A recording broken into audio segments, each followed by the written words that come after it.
হালালে বরকত আছে। বলেন তো কিসে বরকত আছে? হালালে বরকত। অল্প হইলেও বরকত আছে। ধরেন যে আমি আলুর ভর্তা পান্তা ভাত দিয়ে খাইলাম, কিন্তু খুব তৃপ্তি, স্বাস্থ্য ভালো, সুঠাম দেহ, ফ্যামিলিতে সুখ, ছেলে কথা শুনে, ওয়াইফ নামাজ পড়ে, তাহলে তো দুনিয়াটাই জান্নাত হয়ে গেল, ঠিক কিনা বলেন?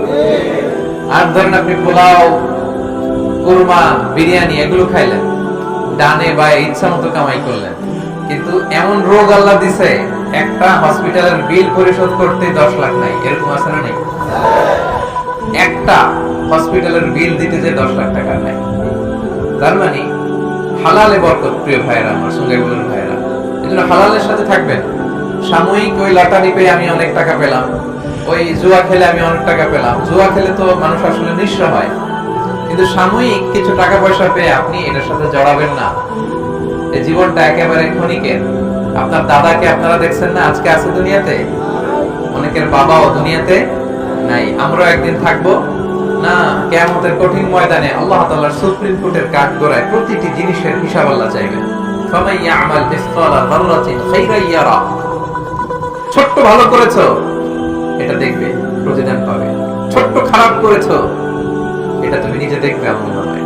অবাক হয়ে যাবেন, মালি হাযাল কিতাব লা ইগাদিরু সাগীরাতান ওয়ালা কাবীরাতান ইল্লা আহসাহা।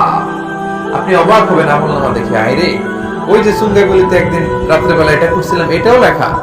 তারপর অমুক দিন সকালবেলা এটা করছিলাম, এটাও লেখা। একজনের একটা ছোট্ট খারাপ কথা বলছিলাম, এটাও লেখা। এক মুরব্বীর সিট ছেড়ে বসতে দিছিলাম, এটাও লেখা। ভালো যা করেছেন সব প্রতিদান আপনি পাবেন, জমা আছে। আপনার অ্যাকাউন্ট বোঝাই হচ্ছে, পাহাড়ের মতো উঁচু করে আপনার আমল নামে আল্লাহ এগুলো ঢুকিয়ে দিবে। এজন্য আমাদের হতাশ হওয়ার, নিরাশ হওয়ার কোনো কারণ নাই। ছোট্ট ভালো করলেও সেটার প্রতিদান আমাদেরকে দিবেন কে? ছোট্ট খারাপ করলেও প্রতিদান দিবেন কে? আল্লাহ তাআলা বরকত দেয়ার মালিক। বরকত আপনি চোখে দেখবেন না, আপনি ফিল করবেন। আপনি সুস্থ থাকবেন, আপনার জীবনে, আপনার পরিবারে, আপনার লাইফে বারাকা হবে। বারাকা দেওয়ার মালিক একজন, তিনি কে?